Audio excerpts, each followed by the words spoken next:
ముందుగా ఎన్జీపాలెం గ్రామ ప్రజలందరూ కూడా హృదయపూర్వక నమస్కారం. మరి మీ అందరూ కూడా 5 సంవత్సరాలు అవినీతి పరిపాలన మనం చూసాం. మళ్ళీ అవినీతి పరిపాలన మారాలి అన్నా, మళ్ళీ మనం తెలుగుదేశం పార్టీ ఉన్నప్పుడు ఏ విధంగా అయితే అభివృద్ధి కార్యక్రమాలు చేసుకున్నామో ఆ పూర్వవైభవం రావాలి, మన గ్రామం అభివృద్ధి జరగాలన్నా ఇవాళ Janasena party, BJP party, Telugu Desam party 3 సంయుక్తంగా బలపరిచినటువంటి అభ్యర్థులు కొనతాల రామకృష్ణ గారిని, అదేవిధంగా పార్లమెంట్ అభ్యర్థి సీఎం రమేష్ గారిని అత్యధిక మెజార్టీతో మీరు గెలిపించాలని మనస్ఫూర్తిగా కోరుకుంటూ, మరి ఇప్పుడు సీఎం రమేష్ గారు అంటే పార్లమెంట్ అంతా 7 నియోజకవర్గాలు తిరగాలి. అందుకనే వాళ్ళ అబ్బాయి రిత్విక్ ఇక్కడ ప్రత్యేకంగా మీ అందరితో కలవాలని చెప్పి ఇక్కడ పంపించడం జరిగింది. రేపు మళ్ళీ ఏ పనన్నా వీళ్ళు మన అనకాపల్లిలో ఉంటారు. మన గ్రామంలో ఏ అభివృద్ధి చేసుకోవాలన్నా మళ్ళీ మనం రిత్విక్ మన ఊరికి తీసుకొచ్చి మనం ఈ పని కావాలని చెప్పి అడిగి పని చేయించుకునేటువంటి మన కుటుంబ సభ్యుడు ఇవాళ రిత్విక్ మన దగ్గరకు వచ్చారు. మీ అందరికీ తెలుసు, ఈ 5 సంవత్సరాల్లో రాక్షస పాలన. ఇవాళ మన భూములు, మనం ఏదైతే మన తాతలు, మన ముత్తాతలు, మన తండ్రుల ద్వారా మనకు సంక్రమించిందో, మన పొలాలు ఏవైతే ఉన్నాయో ఆ పొలాలన్నింటినీ కూడా ఈ జగన్మోహన్ రెడ్డి వచ్చిన తర్వాత, ఇది వరకు తెలుగుదేశం పార్టీలో మన పొలాలకు పాస్బుక్లు ఉండేవి. ఆ పాస్బుక్ల మీద ఎవరి ఫోటోలు ఉండేవమ్మా? మన ఫోటోలు ఉండేవి.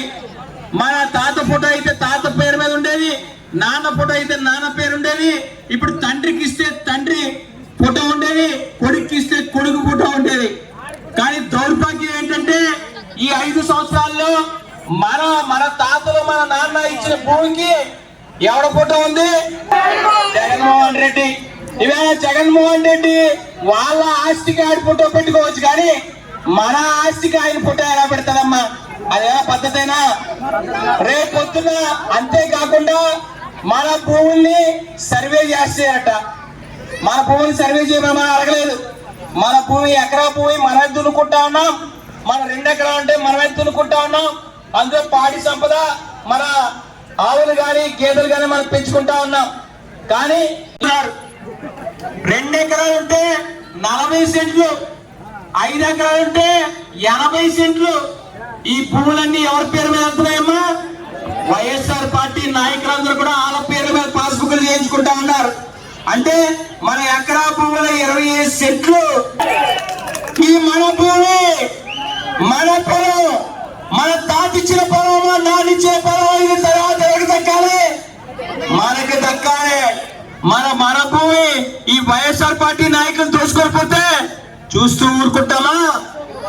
అలాగే రేపు ఆడవాళ్ళందరికీ కూడా ఓటు వేసేటువంటి హక్కు ఉంది.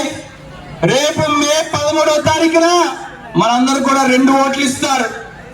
ఆ 2 ఓట్ల ద్వారా ఈ వైఎస్ఆర్ పార్టీ నాయకులకి బుద్ధి చెప్పాలి. ఈవేళ ఎక్కడైనా కూడా మన గ్రామంలో చూద్దాం.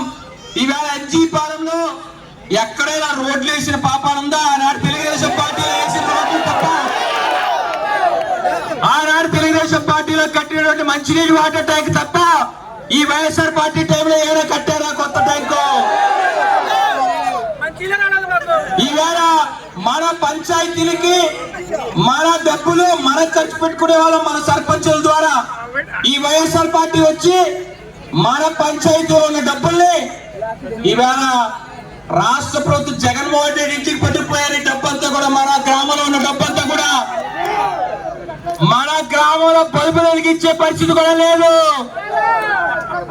వేరే మన గ్రామంలో ఇక్కడే మొన్న చూశాను, నేను దసరాకు వచ్చాను, వినాయక చవితికి వచ్చాను, వరదలాగా ఉంది ఇక్కడంతా.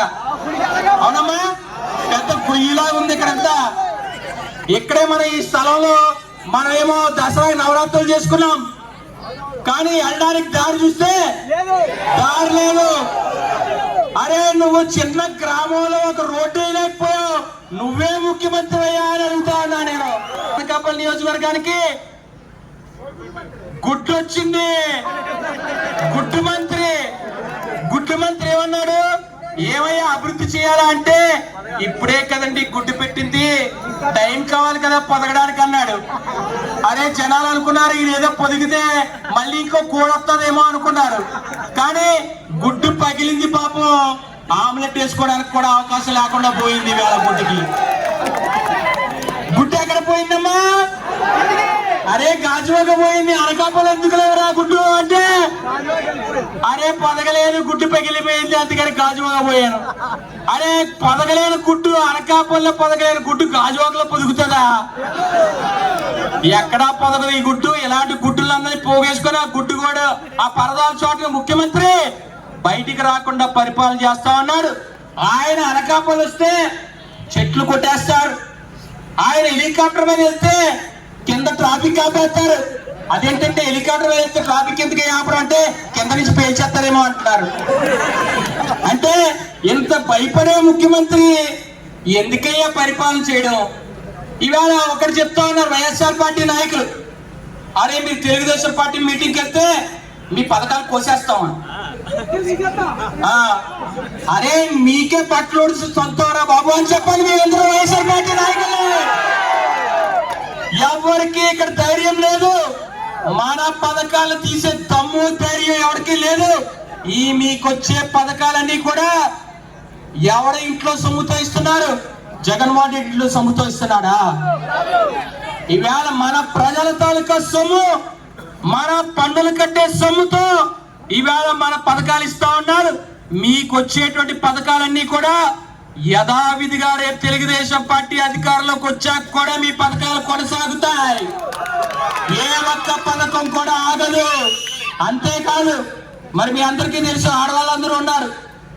మరి ఇది వరకు తెలుగుదేశం పార్టీలో మన పండుగలు వస్తే మనందరికీ పెద్ద పండగ ఎందుకంటే సంచులు వచ్చి మనందరికీ ప్రభుత్వం తరఫున చందన బీమా చందన కానుకని అప్పుడు అల్లులందరినీ పిలుచుకున్నాను. అల్లుడు వ్యాంక్ వచ్చాయి 3 రోజుల ముందే మా చందన కానుక వచ్చిందని.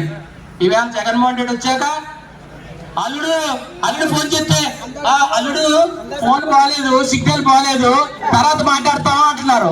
ఏ అంటే పండగ పిల్లలు వస్తుందని. పండగ పిలిస్తే మళ్ళీ సిలిండర్ అయిపోద్ది, సిలిండర్ డబ్బు పెట్టుకుంటారు బాబు, మళ్ళీ పూర్లు గాలి ఉండాలని. ఈవేళ తెలుగుదేశం పార్టీ మళ్ళీ అధికారంలోకి వస్తే మళ్ళీ మీరు అల్లుడు కాకుండా అల్లుడు తాలూకా వాళ్ళ అమ్మను కూడా పిలవచ్చు. ఎందుకంటే 4 సిలిండర్లు ఉచితంగా ఇస్తాం రేపు తెలుగుదేశం పార్టీ వచ్చినాక. ఏది 5 సంవత్సరాలు 4 సిలిండర్లు కాదమ్మా, సంవత్సరానికి 4 సిలిండర్లు ఇవ్వడం జరుగుతుంది. అదేనా? మరి ఎవరైనా సరే కనీసం మనకి ఎవరికైనా గర్భిణీ స్త్రీ ఉంటే పిల్లలు ఎప్పుడు పుడతారమ్మా? 9 నెలలకు పుడతారు.